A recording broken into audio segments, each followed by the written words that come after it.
In the dead of night, a hooded figure and a small child arrive at the gates of the Tungtoon shelter. A guard inside is immediately annoyed, wondering who the hell is knocking at this hour. He marches to the gate and tells them to get lost, claiming the shelter is completely full. The hooded guardian pleads, their voice trembling as they explain they have nowhere else to go. As a last resort, they present a strange silver medallion, begging him to just hear them out. The guard's dismissive attitude instantly evaporates the moment he sees the crest. He recognizes the emblem on the medallion. These aren't just any ordinary refugees. Without another word, the gate swings open as he simply tells them to follow him inside. The little white-haired boy looks up, a bit startled, but relieved as his guardian takes his hand. They step into the darkness of the shelter, the heavy gate closing ominously behind them. Deep in the snowy woods, the shelter stands as their only bastion against the cold night. The guard shows them to a sparse room, stating that any talk of rules and fees can wait until morning. He gives them a final dismissive look before announcing his departure for the night. As he leaves, the elderly guardian bows her head, repeatedly thanking him for his mercy. She gently guides the boy to sit on the bed, a small moment of respite after their long journey. Looking down at him, she remarks on how tough it must have been for such a young child. Finally feeling safe, the boy looks up with his big innocent eyes and asks where his mom and dad are.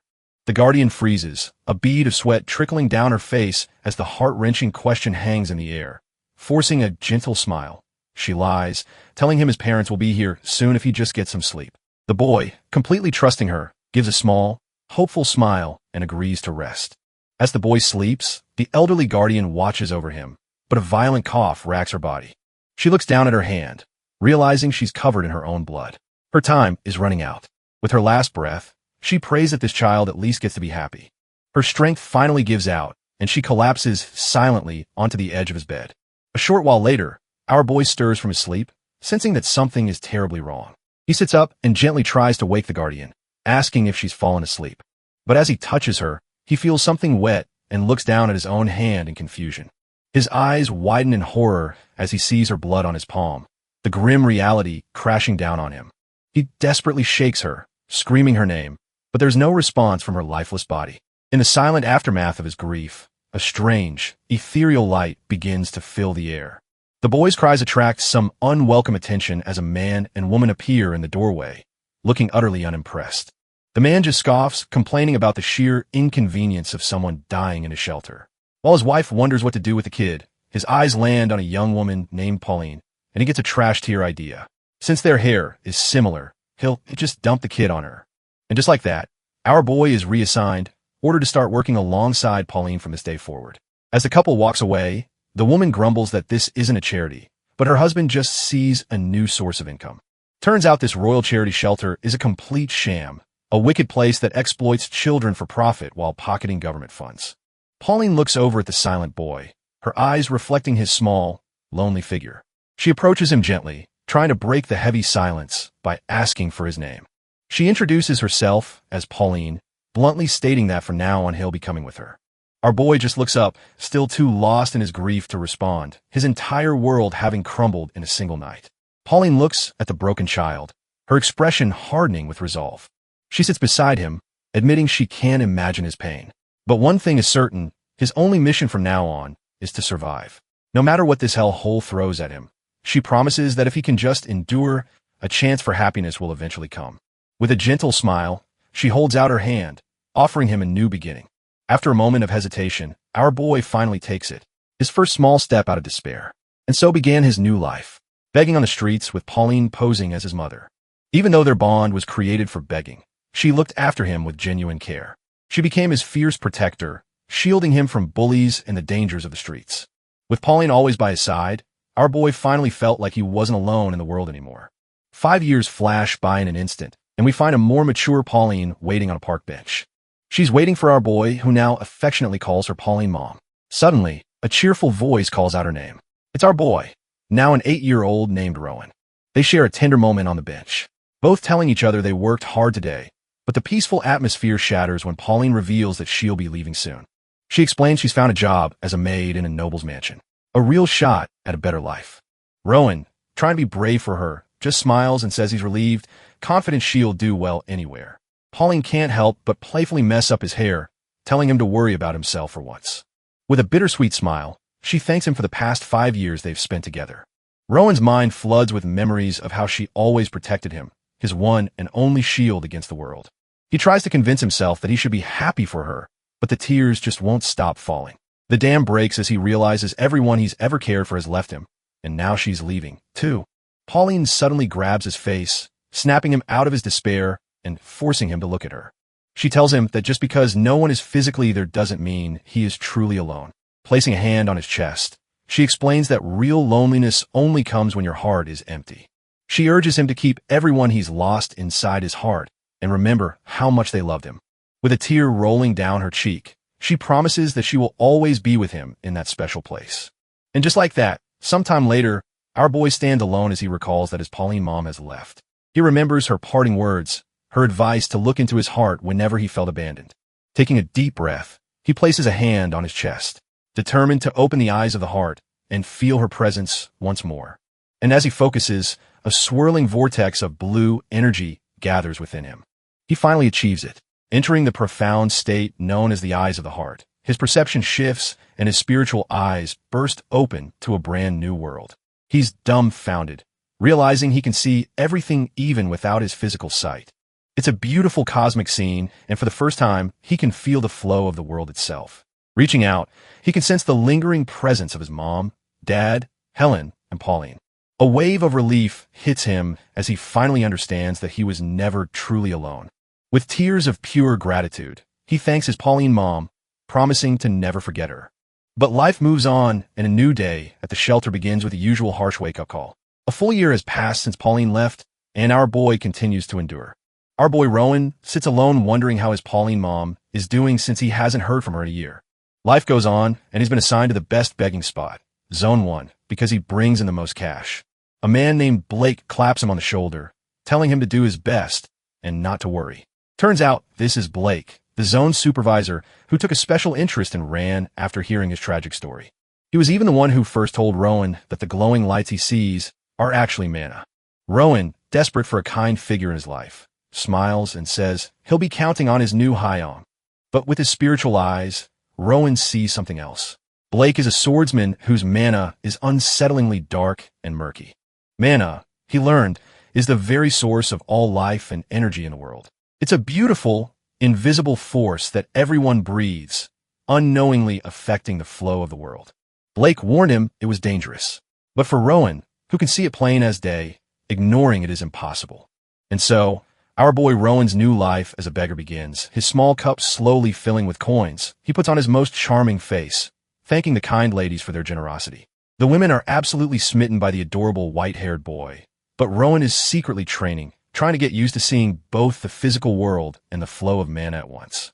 With his eyes, the bustling street transforms into a chaotic dance of multicolored energy signatures. He thinks to himself that while it was difficult at first, he's finally getting the hang of it. Still, the constant overlapping visuals make him dizzy, and he has to take a moment to recover when Blake calls his name. Blake crouches down, dumbfounded at how much money Rowan managed to collect in such a short time. Rowan just smiles shyly, saying it's all thanks to the kind people he's met. But Blake cuts through the optimism, warning him that there are plenty of trash-tier people who can't stand to see others succeed. Blake tells our boy to report anything suspicious right away, and Rand quietly agrees. As Blake waves goodbye and heads off, Rowan decides it's probably better not to say anything. Turns out he's actually been seeing some very strange things with his new eyes. He recalls spotting two mysterious figures whose mana was as bright and dense as Blake's. From a distance, he remembers being struck by how vibrant their energy signatures were. They had been watching him from the crowd before leaping over buildings and disappearing in a flash. He didn't feel any danger from them, but he knows if they find out, he can see mana has screwed. His train of thought is broken by the clink of another coin dropping into his collection tin. Looking down, he sees the container is almost full and decides it's time to head back to base camp. With his day's work done, our boy quickly makes his way through the city's back alleys. But just as he's about to relax, our boy freezes, his eyes picking up a familiar glow. He looks up to see that same golden mana signature on a rooftop. It's them again. A cold dread washes over him as he realizes they aren't just watching anymore. They're chasing him. He ducks into an alley, his mind racing, wondering why they're being so open now. His special eyes confirm the worst. He's completely surrounded with one behind and two flanking him. Clutching his earnings, He knows his only chance is to make it back to the shelter no matter what. He bolts down the narrow street, the cloaked figures hot on his heels. His only hope is to find Blake, thinking the zone's supervisor might be able to save him. But as he glances up, he sees them leaping effortlessly across the rooftops, cutting him off. He grits his teeth in frustration, realizing at this rate he's completely and utterly screwed. Just as he's about to be caught, a voice roars his name from down the street. It's Blake sprinting at full speed towards the commotion. He lands with a heavy thud, kicking up dust as he closes the distance in an instant. With another powerful push, he launches himself into the air. Ran is dumbfounded, but relieved to see his hung has come to save him. Blake scoops our boy up in one fluid motion, telling him to hold on tight.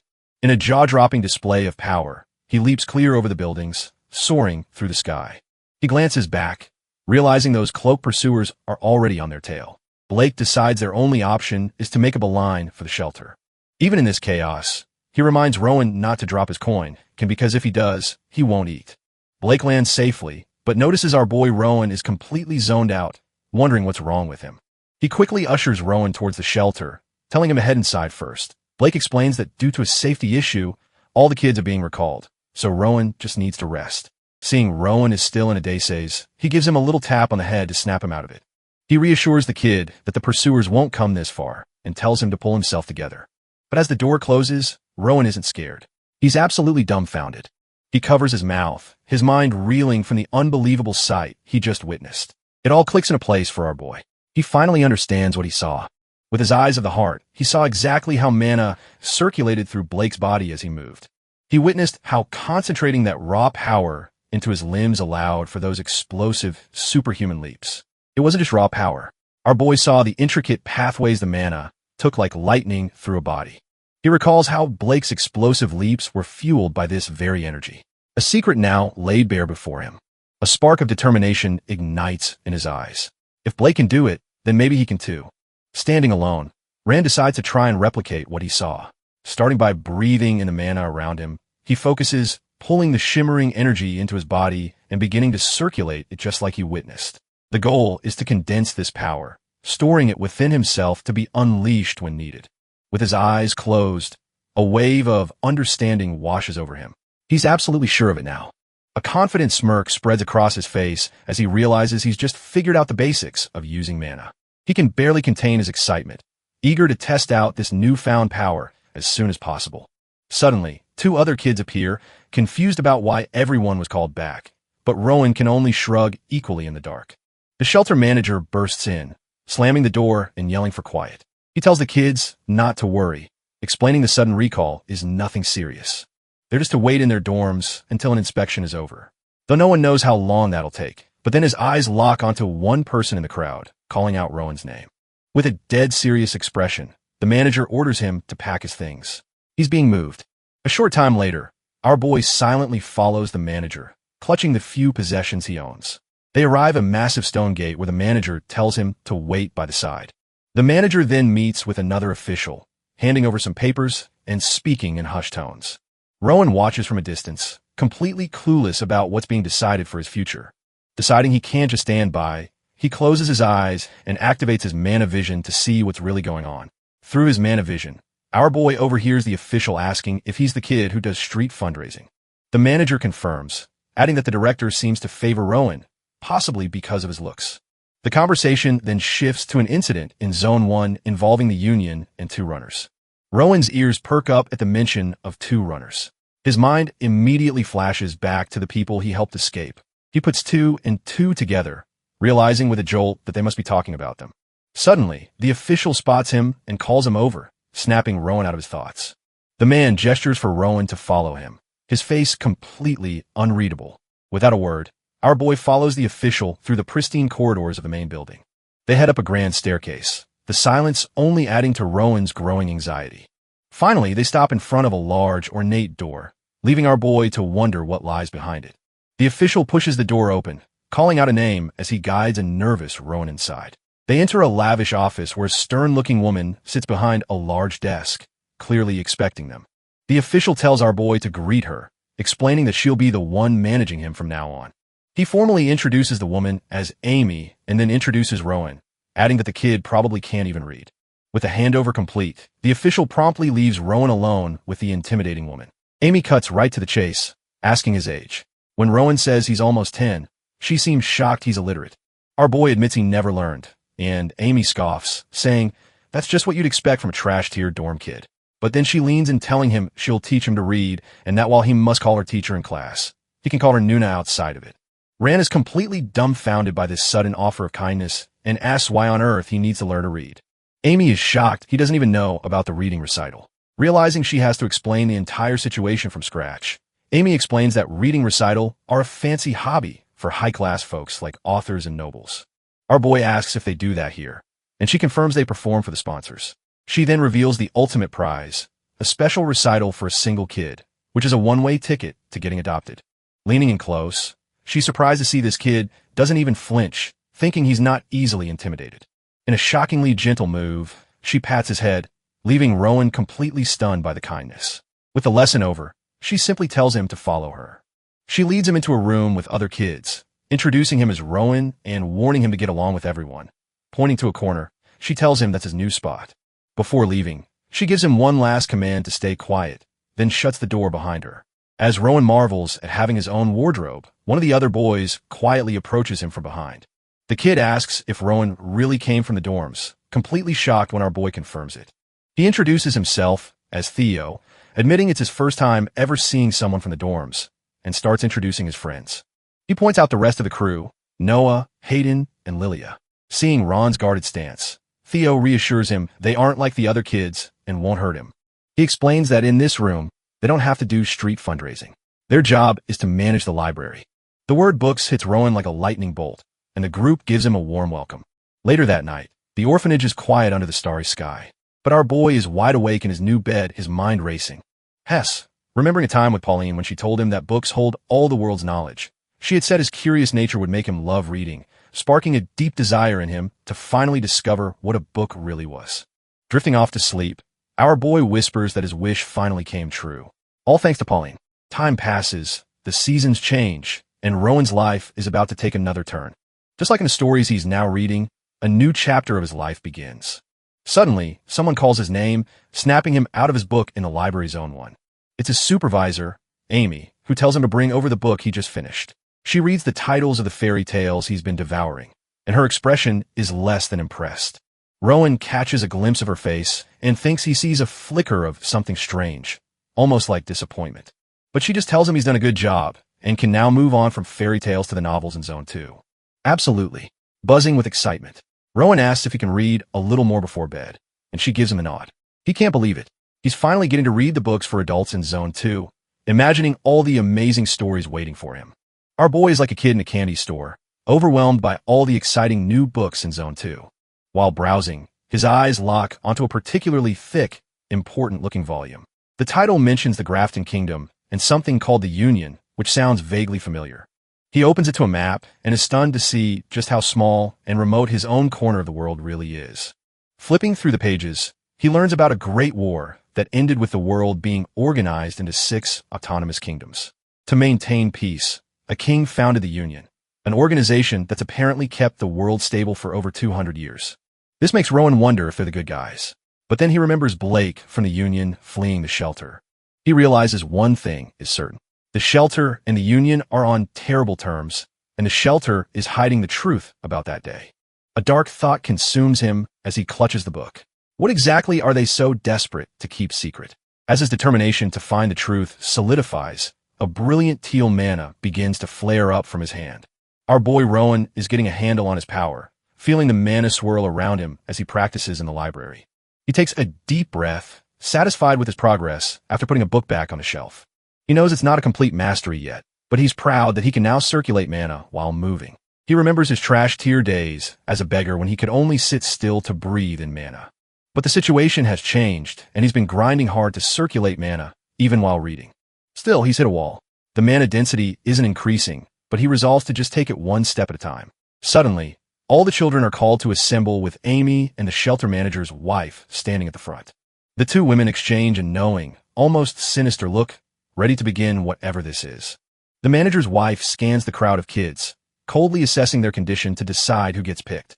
She finally calls out 3 names: Theo, Lilia, and Noah, leaving the other children dumbfounded. And then, to his complete surprise, the manager's wife calls out our boy Rowan's name.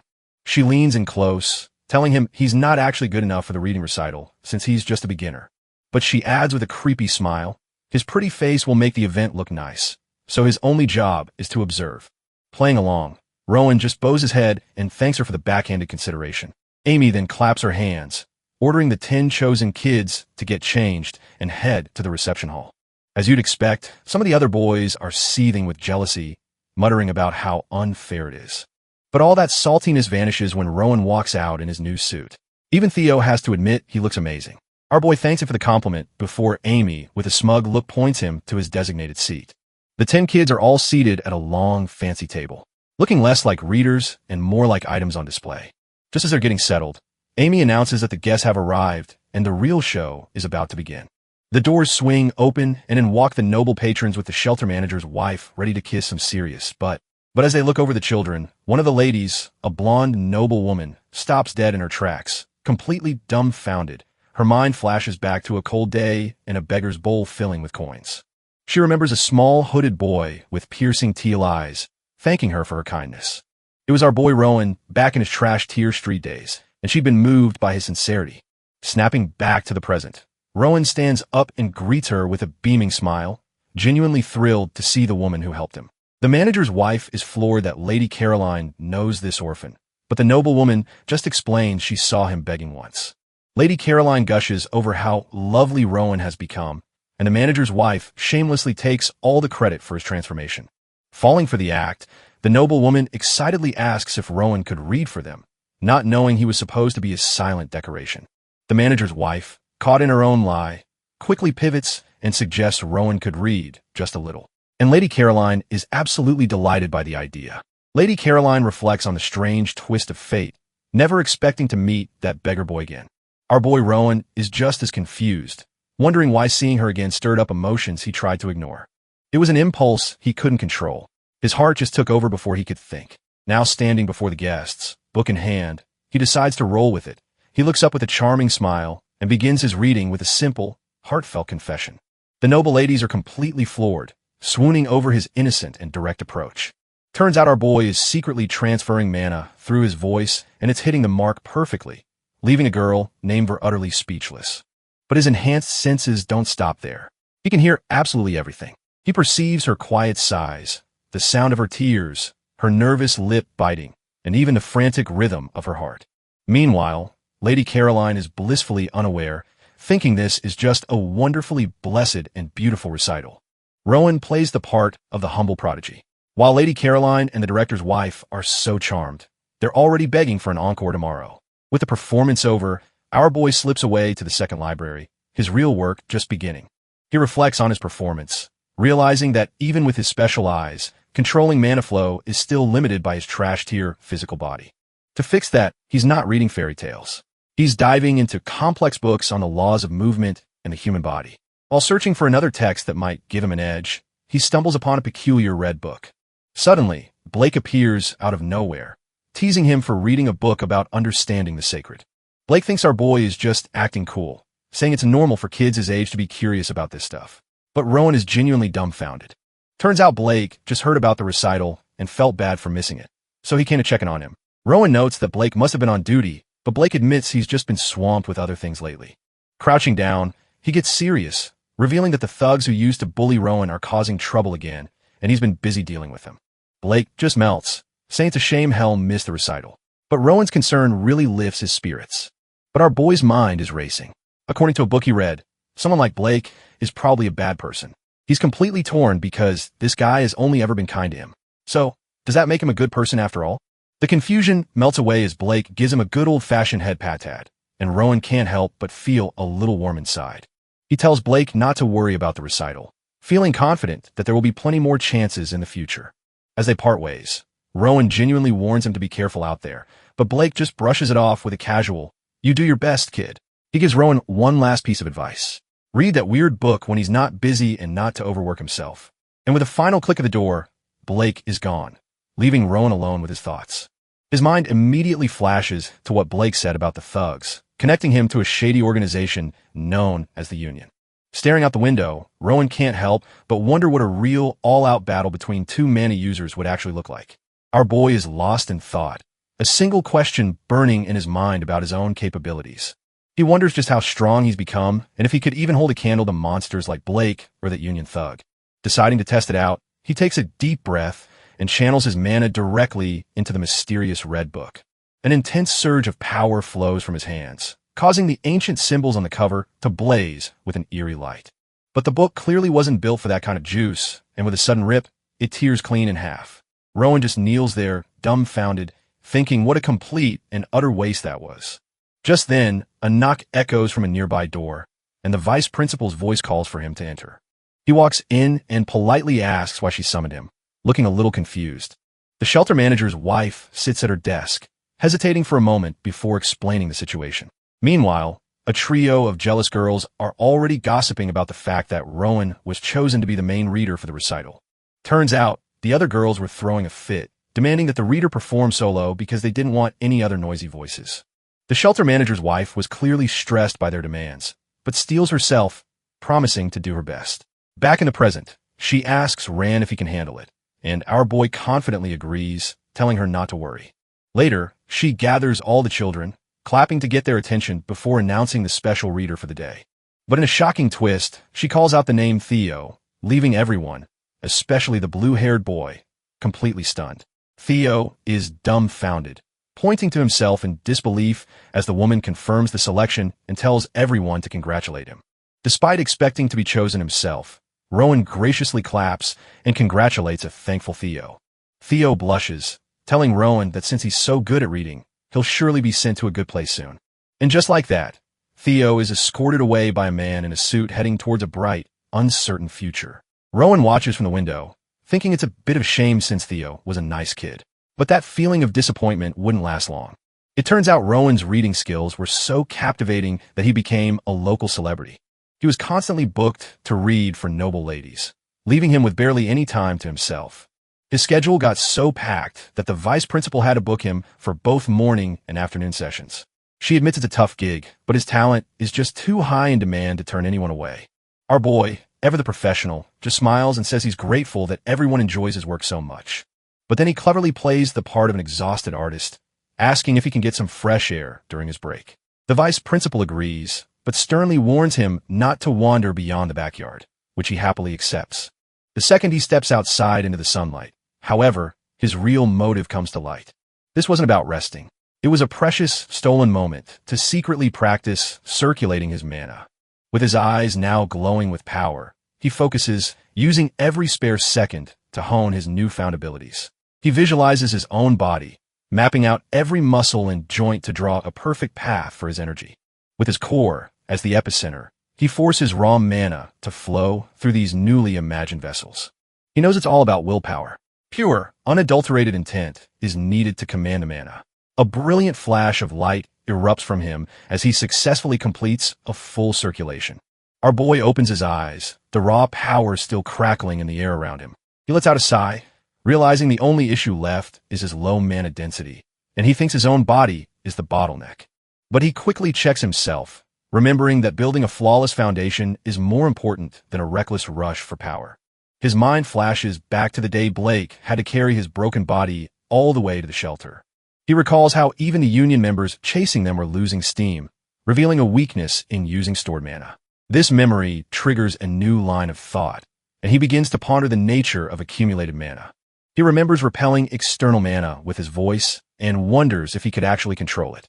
Picking up a leaf, he theorizes that if mana has form or weight, it should be possible. He focuses his will, reaching out to the ambient mana in the air around him. And just like that, the leaf floats in his palm. He knew it was possible. The scene shifts, and an announcer declares that today's special reader will be a girl named Lilia. The other orphans offer their congratulations, but the mood feels strangely somber. Lilia nervously approaches Rowan, stammering, clearly wanting to say something to him. She's flustered, admitting that while it's nice to be chosen, the whole situation feels strange. The other kids are just as confused, wondering why Rowan, their best reader, was suddenly overlooked. But one of the boys, Hayden, connects the dots. The principal is treating Rowan like a golden goose, saving him for more profitable gigs. Lilia tries to get Rowan's attention, her face a mask of worry. But our boy was lost in thought and asked her to repeat herself, causing her to get flustered and run off. Her friends immediately swarm her in celebration, leaving Rowan completely dumbfounded by the sudden commotion. Turns out the other kids are teasing her, saying her face is beet red because being chosen means she'll be sent to a good family. Ran, however, is thinking on a different level, contemplating how leaving could lead to new books and maybe even a clue about mana accumulation. The next day, he's back on his grind, practicing his mana control by spinning 2 pencils in midair. He muses to himself that this level of fine control has become almost trivially easy for him now. But his concentration is shattered when he senses a presence and looks up to see a familiar face on the roof. His mind flashes back to the day he arrived. It's Blake, the dorm supervisor who brought him here. Snapping back to reality, he watches Blake collapse in agony, and at the same moment feels the ambient mana around him mysteriously fading away. Rand rushes over to the collapsed supervisor, asking if he's all right. Blake just grits his teeth, clearly in no shape to answer. As another man helps him up, Blake curses under his breath, wondering what's going on and blaming some union bastards. The word union echoes in Rowan's mind as the man helping Blake turns to face him. The man sternly tells our boy to pretend he saw nothing and head back inside immediately. Rand agrees, but his gut is screaming that something is seriously wrong here. Suddenly, Amy bursts into the main hall, announcing that the afternoon garden reading is canceled. She orders all the children back to their dorms, explaining that even the sponsors have been sent home. The other kids are completely baffled. This has never happened before, and they wonder what could be going on. But amidst the chaos, Amy grabs Rowan by the shoulders, telling him specifically to get ready for something. It clicks for Rowan. He's not just any reader. He's the special reader. Without another word, he's whisked away to get changed into a much more formal outfit. As he puts on his coat, he can't shake the uneasy feeling Amy's words gave him. He remembers her telling him to prepare, calling him the special recitation, her expression far too serious for comfort. His mind flashes back to the injured supervisor connecting the dots. The union's attack is definitely why everything was canceled. He's then led down a quiet hallway, the sound of his own footsteps echoing nervously. Amy turns back to him, a strange look on her face as she leads the way. Startled, our boy calls out to her, realizing they aren't heading back to the dorms at all. He asks if they're going directly to the sponsor, his gut screaming that something is terribly wrong at this shelter. His direct question seems to catch Amy completely off guard, her composure faltering for just a second. She dodges the question, simply telling him to follow her, her face as cold as stone. Trying another angle, Rowan asks if the kind Lady Caroline requested the adoption, but Amy flatly denies it. When he asks who it is, then she just goes completely silent, refusing to look at him. Without another word, she leads him out of the main building and down a secluded, overgrown path. They finally arrive at a grim, fortress-like building labeled the Shelter Annex, and Amy announces they're here. The moment he gets close, our boy's eyes of the heart go wild. The entire building is practically drowning in dark, murky mana. The massive doors, open, revealing a man who welcomes Rowan by name, rushing them to come inside. As the man places a hand on his shoulder, Rowan glances back, his mind racing as he tries to decipher Amy's unreadable expression. The heavy doors slam shut behind them, plunging the entryway into shadow and sealing their fate. Rowan immediately realizes the place has no windows. The darkness inside, far more oppressive than he could have ever imagined. From the darkness, Rowan overhears hushed, panicked voices, one of which he recognizes as the assistant directors. They're talking about some kind of spell and a necessary retreat. But first, he just needs to sit in a chair and read. His eyes land on an ornate book placed on a small table. This must be what they were talking about. With a heavy heart, our boy sits down, placing the mysterious book on his lap, his gut screaming at him to run. He activates his eyes of the heart, trying to get a read on the suffocating mana flowing through this cursed place. His gaze falls upon a gaping dark hole in the floor, swirling with an unnatural purple energy that makes his skin crawl. He's stunned. It's the largest, most condensed mass of mana he has ever seen, just as the manager's voice commands him to begin. Taking a deep breath, Rowan announces he will start the recitation and begins reading the first passage aloud. As he reads, he feels an invisible, enormous pressure from the hole. It's ominous mana washing over him. The words on the page are more than just a story. They're filling him with a sudden, overwhelming torrent of emotions. He's hit with a wave of emotions from the hole. Loneliness, anger, sorrow, and even pity. It clicks in his head. The massive blob of mana is actually listening to his recitation. But the more he reads, the more he feels his own life force being drained away into the abyss. He panics, realizing he can't let this thing steal all of his mana or he's a goner. While the annex manager watches from the door, our boy tells himself to just hold on, hoping the union will show up soon. He steels his resolve, telling himself he has to focus and get a grip on the situation. His plan is simple but risky. Absorb the ambient mana in the room to control the flow. With a surge of will, he starts pulling in all the loose mana around him. His own bright blue energy clashes violently with the dark, corrupting mana from the hole. In a flash, he creates a protective barrier, shielding himself from the relentless drain. Our boy pulls it off, perfectly controlling the mana flow and realizing all he has to do now is stall. Using his mana sense, he scans the area but feels a pit in his stomach. The union hasn't even reached the building yet. His only option is to drag out this recitation for as long as humanly possible.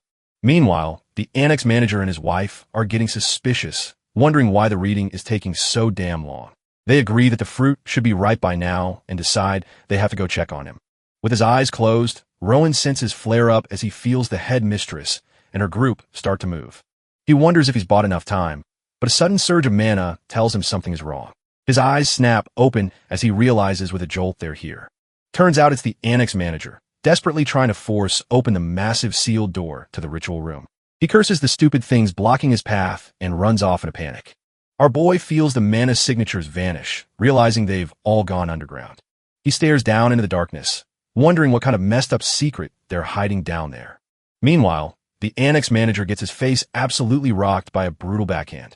An elder furiously demands to know what the couple did wrong, accusing them of trying to hide something. As the two are dragged away, Rowan follows the sinister trail of dark mana down a spiral staircase. His gaze is locked onto the strange energy, which seems to be pulling him deeper into the annex. He finally arrives in a massive chamber and is left speechless by a grotesque statue made of suffering souls. But as he looks closer, he realizes with dawning horror that it's not a tree, it's something else entirely. At the center of the horrific monument is the petrified form of Pauline, impaled by a glowing sword. Ran is completely shattered, understanding that the seal on the sword has been released from his mother figure. Just as Rowan is reeling, a union supervisor grabs him, furiously, calling him a little rat. Blake suddenly appears, demanding to know what in the world is happening here. The supervisor just scoffs, telling Blake that the dead bodies were just a result of some failed tricks. Blake then presents a shriveled dead fruit, explaining he followed the culprits who ran off. Turns out they were ordered to make one more fruit and brought Rowan, but their plan went sideways. A flashback reveals the gut-wrenching truth. It was Blake who approached the horrific statue. With a grunt, he was the one who pulled the cursed sword from Pauline's petrified chest. The sight triggers a memory in Rowan, a time when he innocently asked Blake where his examiner's sword was. Blake had just smiled and lied, saying he had to use it somewhere else for a moment. But the reality is far more sinister, as Blake is shown holding the now blood-soaked corrupted blade. Blake's companion pats Ron's head, trying to calm him down now that the truth is out. But for our boy, the world turns blood red as the agonizing memory of Pauline's sacrifice consumes him. Blake, still holding the cursed blade, is suddenly caught off guard by a strange pressure. His smug expression vanishes, replaced by pure shock as a terrifying aura begins to build. A colossal pillar of raw, untamed mana erupts from Rowan, leaving Blake completely dumbfounded. Blake recalls admiring the corrupted sword, thinking he'd finally obtained the ultimate power for himself. But the power he's witnessing now is on a completely different level, something he can't even comprehend. The sheer force of Rowan's awakening sends a violent shock wave through the entire chamber. His companion is thrown to the ground amidst the bodies of the other union members, all instantly incapacitated. Blake can only stare in awe, realizing Rowan's bloodline is no joke, and that our boy can now wield mana. Blake can only watch, dumbfounded, as our boy ignores him and walks calmly toward the statues of his fallen friends. With his eyes of the heart, Rowan sees the tormented souls of the children, their silent screams echoing from their stone prisons. A memory flashes through his mind, a gentle hand reaching out to him in his darkest hour. He remembers the warmth of the old guardian who took him in, the only person who ever showed him true kindness.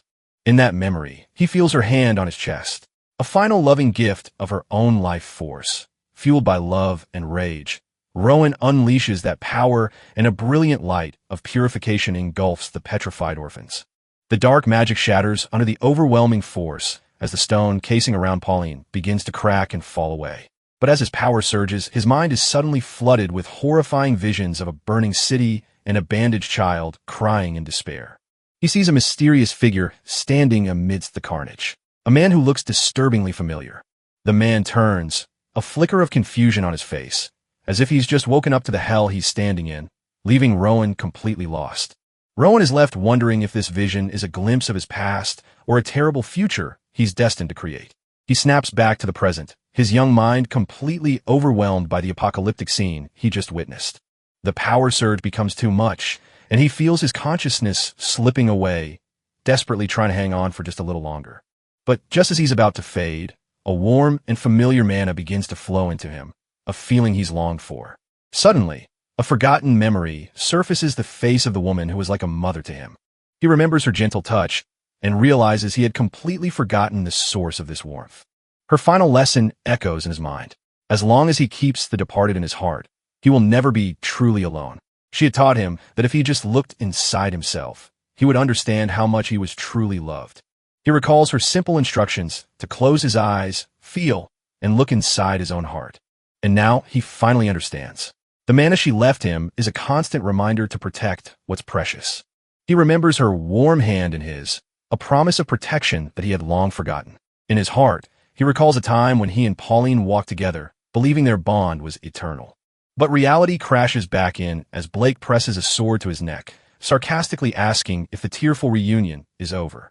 The supervisor admits he only waited because he sees potential in our boy, believing him to be smarter than he looks.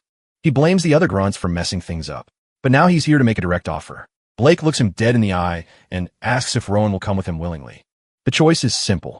Join him or die right here, though he admits it would be a waste of talent.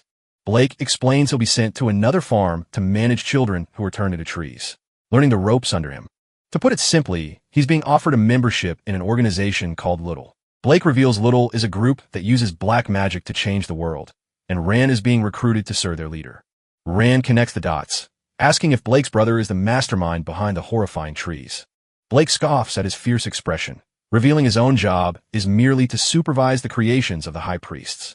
He demands an answer, but our boy looks him dead in the eye and flatly refuses to go anywhere with him. With his patience worn thin, Blake decides if he can't be recruited, he'll be eliminated. He lunges forward, swinging his blade to cut Rowan down for his defiance. But an insane surge of mana erupts from our boy, and the tormented souls of the other children manifest behind him. Blake is dumbfounded, realizing with pure shock that his sword is completely frozen in midair. Rand grabs the blade with his bare hand and asks the one question that matters. Did Blake kill his mother? Instead of promising revenge, he makes a cold threat. If Blake did it, then his precious brother won't live either. The supervisor is utterly stunned, completely blindsided by the kid's calculated declaration of war. Without waiting for an answer, Rand lashes out with a whip of pure mana, telling the downed supervisor he should have been faster. The attack slams into Blake, and our boy coldly tells him not to hold a grudge. He clarifies that all this pain is his own brother's fault for getting involved in the first place. With his face hardened by resolve, Rowan makes a silent vow to himself. He will never forgive those who prey on the weak, and the spirits of the dead children rise behind him in furious agreement. His point made. The terrifying aura recedes, and the mana blade floats calmly beside him. But just as the dust settles, his eyes dart to the side. He senses he's not alone anymore. Suddenly, footsteps echo from the stairs as a squad of uniformed men descends, their leader ordering a full sweep of the area. This is no small-time goon. It's the vice commander of a union's enforcement unit, a man named Oscar. Oscar sizes up the scene, intrigued by Rowan's power, and asks if he learned his telekinesis from someone named Little. Rowan calmly denies having learned magic from anyone, especially not some guy named Little, stating he figured it all out himself. Oscar internally scoffs at the ridiculous claim, but the kid's eyes are so sincere that he can't sense a single lie. The vice commander formally introduces himself and demands to know the boy's name. Our boy coolly gives his name, Rowan, then flexes his own knowledge about the enforcement unit and Oscar seeker rank. Oscar is completely dumbfounded by the sheer amount of mana radiating from a 10-year-old just as one of his men arrives with a report. The subordinate whispers that the trees are less than 2 years old, but for some reason, the spell on them has been released. Released? Oscar is confused, wondering if a high priest was involved, but there are no traces of such powerful magic. His man continues, pointing out the disturbing state of the fruit, and stressing that they need to figure out what happened here. Rowan looks at the petrified bodies of his friends, silently apologizing to Theo for not spending more time with him. His heart aches with regret for not being kinder to another friend, Lily, before he turns to ask Oscar if he's ever seen trees like this before. Oscar is stunned when Rowan calmly asks if he'll be visiting other farms like this one. The vice commander notes the kid's ice-cold voice, admitting that rooting out these hellholes is indeed the Union's mission. With a fire in his eyes, Rowan makes an insane request. He wants Oscar to take him with them. Oscar sees through the tough exterior, realizing this kid isn't emotionless. He's just burying his pain deep down. He tells Rowan that the investigation comes first. But for now, the boy can follow him. Our boy trails the vice commander through the candle-lit room, the air thick with death. He stops in front of a covered body, recognizing the green dress of the annex manager's wife. Rand picks up a strange model from her cold hand, turning to Oscar and declaring he's ready to go. Outside, a subordinate reports that the Faith Division's building is completely untouched by the chaos. The full report comes in. A total of 16 confirmed dead, with 2 high-V value targets still on the run. The report concludes, the cause of the spatial collapse is a mystery, but we get a glimpse of a sinister blindfolded mage pulling the strings. With the grim update finished, Oscar turns to Rowan asking where in this godforsaken place he actually felt at ease. Our boy answers without a single hesitation. The archive. Intrigued, Oscar tells him they'd better move on. The vice commander lets the kid lead the way, a flicker of a smile on his face as he follows. Inside the archive, Oscar immediately senses something is wrong. There are absolutely no books on mana cultivation or magic. He puts 2 and 2 together and asks Rand how in the world he managed to learn everything on his own. Rand, with a completely straight face, just says it's because he's very smart, as the model he found floats eerily beside him. Oscar isn't buying the simple answer, but he plays along, telling the boy he already knows he's a smart kid who doesn't lie. Leaning in, his tone shifts to dead serious, urging Rowan to tell him everything that's happened to him so far. Our boy is struck silent, dumbfounded that an adult is finally asking him to tell the whole unfiltered truth. Taking a deep breath, Rowan finally begins to tell his story. Starting from the day he first set foot in that hellish shelter, he lays out the whole tragic tale for Oscar, who listens intently from across the large table, not interrupting once. The heavy story hangs in the air, filling the silence of the grand, empty archive. Rowan concludes that he believes his strange powers must be a final gift from Pauline, the girl who was like a mother to him. Oscar nods along, but his mind is racing. The kid's story is heartfelt, but it doesn't explain the sheer absurdity of his power. He recalls the reports.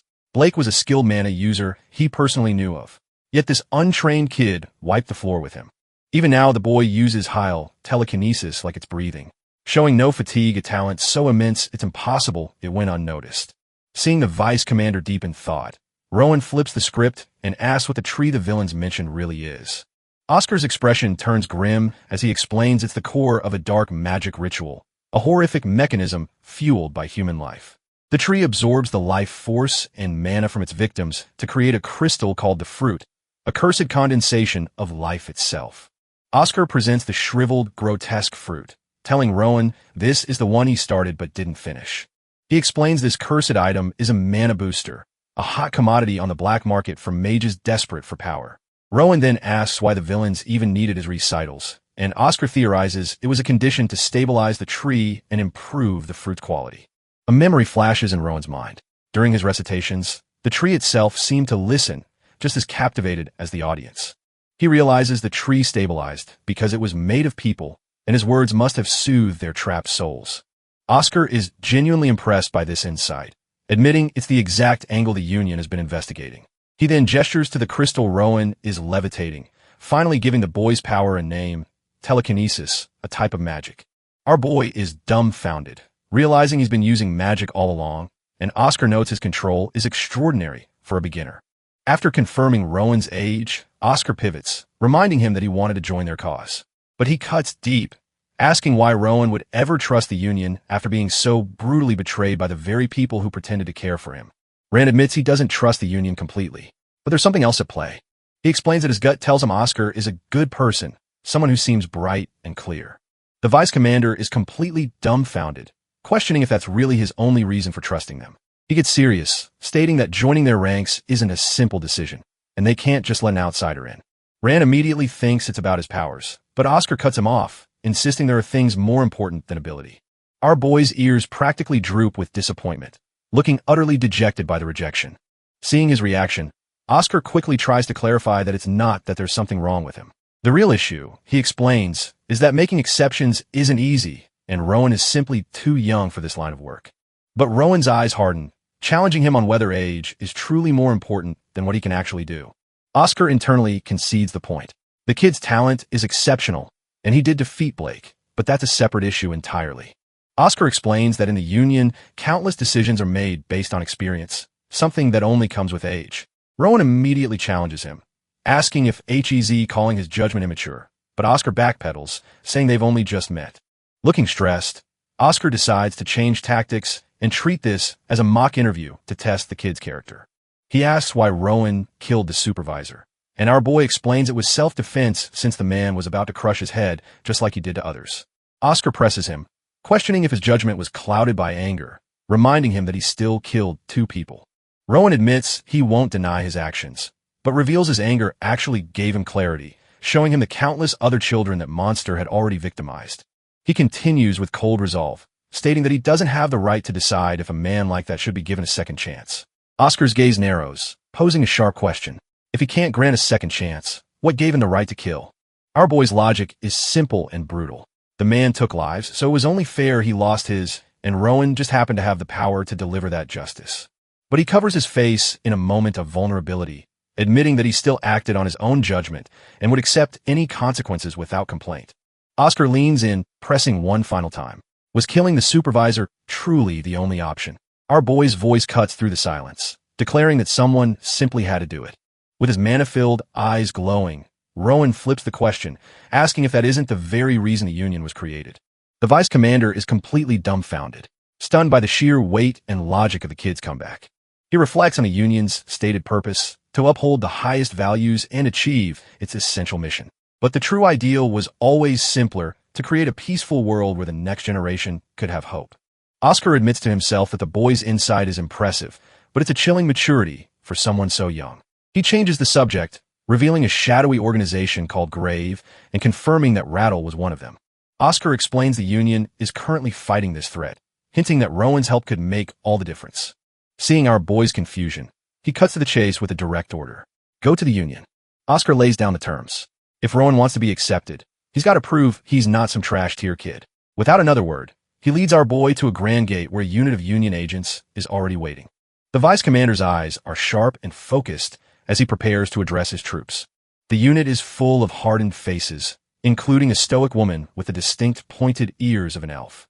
Oscar gives a speech declaring the Dunster shelter was a den of black magic and human sacrifice that the Union has now purged. With their mission laid bare, he gives the order to move out at dawn before calling out for someone named Sienna. The elf-like woman steps forward, her body already swirling with a faint blue mana as she answers her commander's call. Using his eyes of the heart, Rowan is completely mesmerized, seeing her mana flow like a mystical, rippling mist. Oscar officially assigns Sienna her new mission. Escort Rowan, a key witness from the incident, safely to the Union. Sienna introduces herself as a runner of conviction, telling Rowan it's a 2-week trip, but he just replies that he has nothing to pack. Sienna gives our boy one last chance to ask questions, so Rowan immediately asks if she's an elf, only for her to clarify she's a dark elf. Rowan is dumbfounded, blurting out that she seems so bright, unlike the gloomy image he had of her kind. He quickly apologizes for his rudeness, explaining that he finds her more mystical than ominous.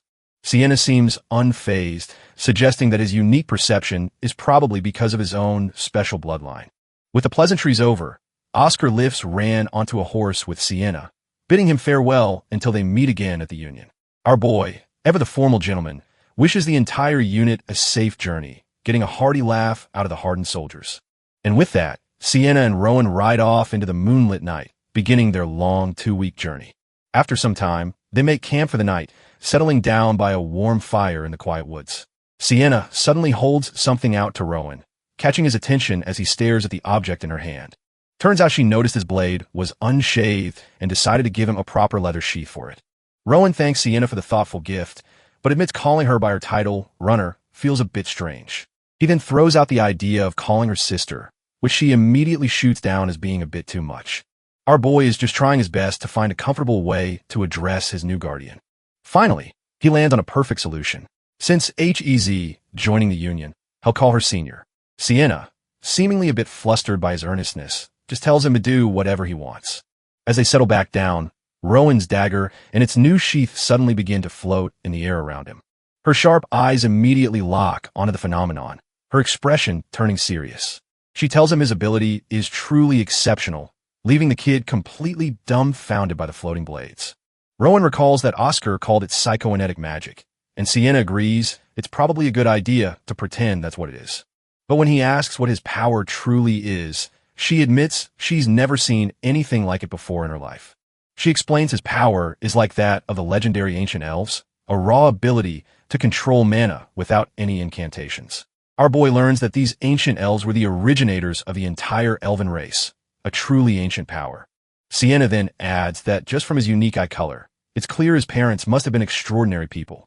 The mention of his parents, a complete mystery to him, makes our boy fall into a deep contemplative silence. They sit by the campfire, the weight of this new information about his potential lineage hanging in the air. The next day, their journey continues as Sienna expertly guides their horse through the sunlit forest. Ran, riding along with her, peeks out from behind her back, his eyes wide with a mix of awe and nervousness as a massive fortress-like structure comes into view. She announces that they've finally arrived at the Union. Passing through the main gate, they're greeted by the sight of a massive, bustling city within the walls. The lively streets and impressive architecture are a testament to the Union's immense power and influence. As they ride through the bustling streets, Sienna explains that the Union is divided into residential and commercial districts.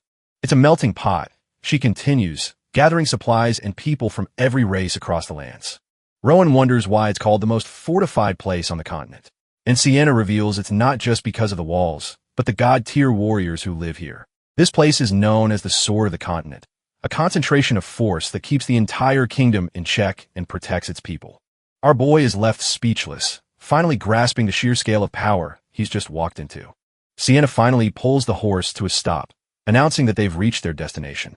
She leads him to a grand set of doors, telling him this is where he'll be living from now on.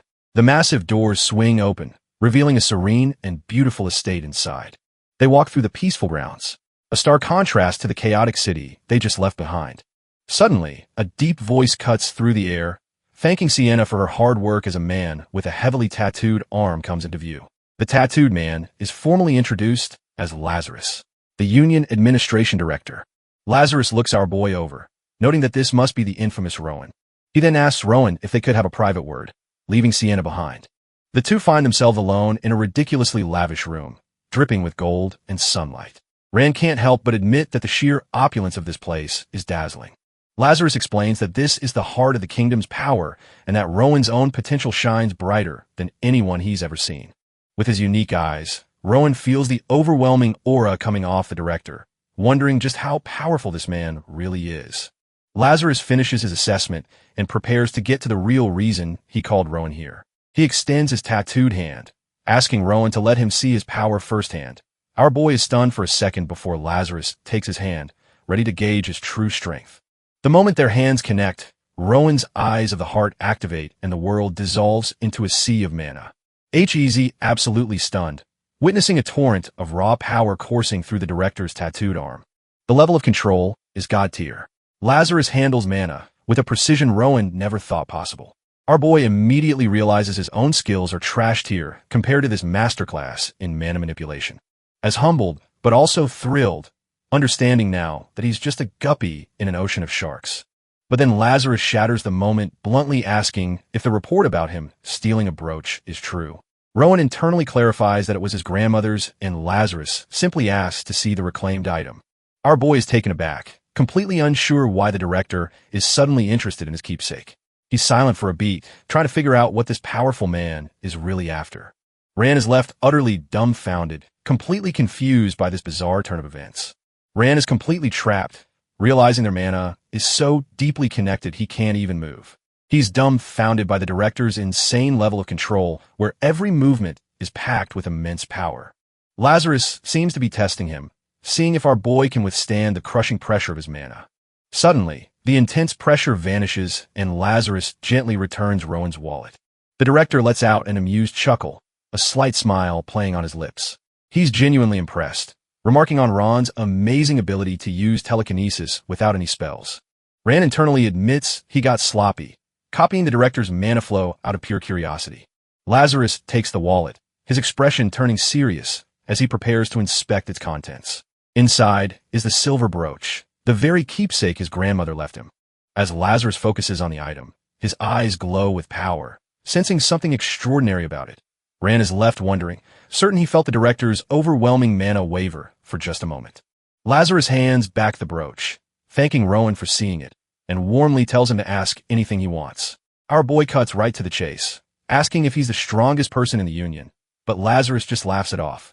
The director humbly calls himself an old raccoon, which just confuses Rowan, who points out that raccoons are much fluffier. Lazarus explains he's nothing compared to the real monsters of the Union, like the 7 Rank 7 experts or their leader. He ruffles Rand's hair, telling him he's welcome back anytime, so long as he makes an appointment first. Rand is completely won over, thinking to himself that the director is a kind, good, and incredibly strong person. Later that night, standing before Grand Estate, he feels a wave of gratitude for coming to the Union. Sienna appears beside him, revealing that this impressive building is the Union School, his new home. She explains that for 5 years he'll learn the fundamentals of magic and swordsmanship, which leaves our boy utterly speechless. Our boy can hardly believe his ears. He's never even dreamed of going to a real school. Sienna just gives him a knowing smirk, confirming that this incredible opportunity is very, very real. As the massive, ornate gates swing open, the sheer scale of his new home leaves him completely dumbfounded. The Union School isn't just some building. It's a grand palace dedicated to forging the future of a union. Sometime later, Rowan tries on a sharp new uniform as a woman kindly compliments how well it suits him. He politely asks if she's a teacher, and she realizes with a start that she forgot to introduce herself. She's Daphne, the head of the academic department, and shall be teaching him languages. She hands him the first year schedule, explaining that outside of the required courses, he's free to choose whatever he wants. Looking at the list, mana, swordsmanship, herbalism, Rowan gets a rush of excitement, wanting to sign up for every single class. Seeing his excitement, Daphne is taken aback and feels the need to give him a reality check. She gently warns him that with homework and exams, studying isn't always as simple as he might think. Our boy just stares back, completely unfazed, as if the concept of difficult doesn't even register. He innocently asks why studying would be hard, a question that leaves Daphne dumbfounded, thinking this kid is one of a kind. With that peculiar exchange over, she leads him through a set of doors into a new area. Inside, the chatter of other students fills the air.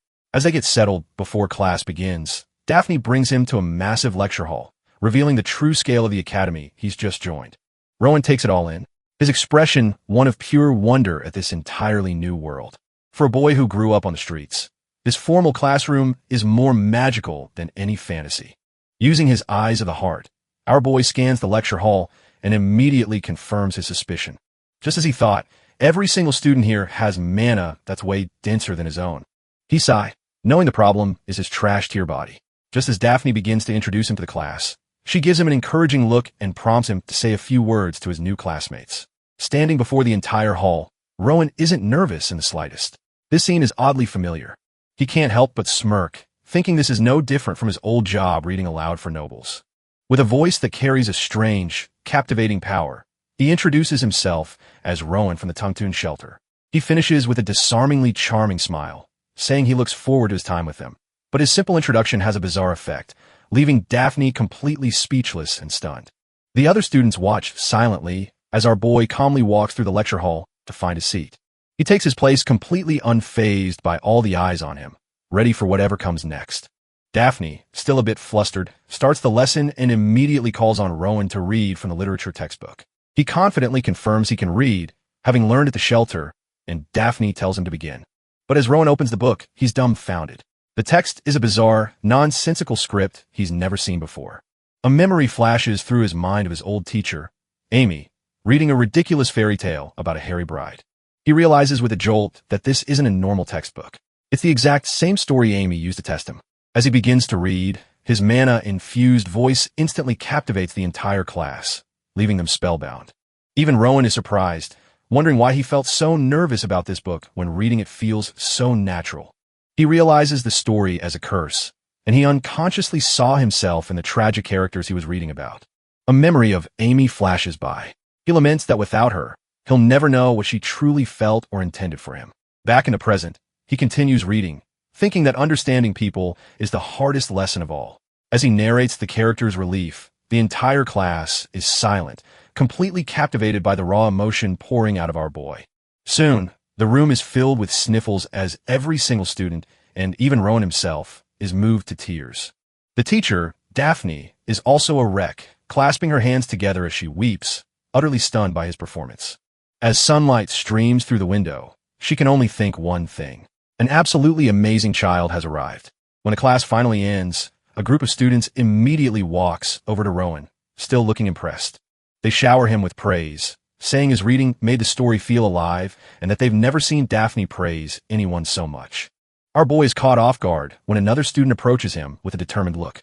This girl, the class president, stares at him intently, a flicker of recognition in her eyes. A memory flashes through her mind, and she's certain he is the one. It all clicks into place. She remembers him as the kid who saw the vision of the tree. Back in the present, she confidently introduces herself as Sophie Doble, the class president. Rowan accepts her handshake, agreeing that he looks forward to getting to know her. Sophie immediately asks what elective he's taking, and he tells her he signed up for basic swordsmanship. Noticing the dagger at his waist, she correctly guesses he's aiming to join the Union, which catches him off guard. Rowan wonders if swordsmanship is even necessary for the Union, feeling deep down that a blade just doesn't suit him. Sophie is left completely dumbfounded, wondering if she just heard him correctly. Our boy instantly feels awkward, thinking he must have said something incredibly weird. Suddenly, the rest of the swordsmanship students come pouring out of the main hall. A stern-looking instructor is already waiting for them in the training yard, arms crossed. He wastes no time and immediately barks out his first order to the class. Turns out it's first come, first served for picking out the best training dummies. In a flash, every single student enhances their body with mana and bolts across the field. Rowan's eyes go wide, his special vision picking up the vibrant streams of energy flowing from everyone. The other students yell for him to hurry up, leaving our boy completely in the dust. Standing alone, our boy finally snaps out of his daze. He realizes that if everyone else is using mana, there's no reason he can't either. With a single push, he floods his body with energy and explodes off the starting line. In an instant, he becomes a white-haired blur, leaving the other students dumbfounded. Sophie Dole is absolutely stunned as he rockets past her. She can barely process what she's seeing, her mind just screaming Ron's name. His unbelievable speed is something she never could have imagined. Now at the front of the pack, Rowan can't help but laugh with pure joy. He's never felt so alive, shouting back at the others to try and catch him. The other students can only shout in panic as our boy blazes past them. Even the swordsmanship instructor is caught completely off guard by the sudden commotion. His eyes lock onto Rowan, recognizing the new kid's presence is anything but ordinary. The instructor is stunned. That kind of speed is impossible for a kid his size unless he's already trained in mana circulation. Deciding to observe for now, he barks at the others to keep running until the very end. The class continues their laps, but one student is now miles ahead of the pack. Rowan, meanwhile, is just enjoying himself, wondering if this is what school is like every day. Sophie Doble stares at him, her mind reeling as she questions if this kid is even human. It was one thing to be overtaken, but she can't believe he's already lapped her. She's even more dumbfounded that after all that running, he doesn't even look tired. After the grueling run, the instructor decides the class has had enough rest. He introduces himself as Diego Sanchez, their new basic swordsmanship teacher, and formally greets Rowan. With introductions out of the way, Diego tells everyone to grab a wooden sword from the rack. The other students are completely wiped out, whining that they need more of a break. Diego's gaze lands on Rowan, the only one who hasn't moved an inch. He crosses his arms, demanding to know why our boy isn't getting a sword like everyone else. But as Rowan looks at the weapons, a violent memory of Blake flashes through his mind, has frozen in place, admitting quietly that for some reason he just doesn't want to hold one. Diego's expression sharpens, his eyes boring into the kid. He cuts straight to the point, asking Rowan if he's afraid of the sword. But instead of yelling, Diego acknowledges that a sword is a dangerous tool, and it's admirable to approach it with caution. He places a hand on Rowan's shoulder, telling him that a weapon is just a tool. Its nature is defined by the one who wields it. The words echo in Rowan's mind as he realizes the instructor is trying to help him face his fears. He understands now. If Blake had used a staff, he would have grown to hate staffs instead. The weapon itself is not the enemy. With a new perspective, our boy walks towards the weapon rack, deciding that even if he hates swordsmanship, he can't just run away. His hand closes firmly around the hilt of a wooden practice sword. As he lifts the blade, a faint blue aura of mana swirls around him, his eyes burning with resolve. Diego watches this from a distance, a flicker of surprise and approval in his eyes. He thinks the kid has amazing potential, but his weak will is a shame, then announces that they'll be sparring in pairs. To kick things off, he pairs Ran with Sophie, declaring that the two who came in first will face each other. Ran and Sophie face each other, both looking a little uncertain about this matchup. They're both completely dumbfounded that the instructor would pit the two top-ranked students against each other first. The other students immediately start gossiping, saying Rowan has no chance against someone from the famous Doble family. Their instructor, Diego, simply stands back with his arms crossed and tells them to begin when they're ready. Sophie doesn't waste a second, lunging forward with a powerful and precise swing. Her eyes narrow with focus, channeling all her energy into this single decisive strike. Our boy is completely stunned by the raw speed and pressure coming off her attack. But Sophie feels something's off. Her mana now feels solid and heavy like a rock, not vibrant like before. Ran, on the other hand, is just watching in awe, wondering if this is the feeling of true swordsmanship. She plants her foot firmly on the ground, closing the distance to deliver the blow. But as her sword nears, our boy's eyes light up.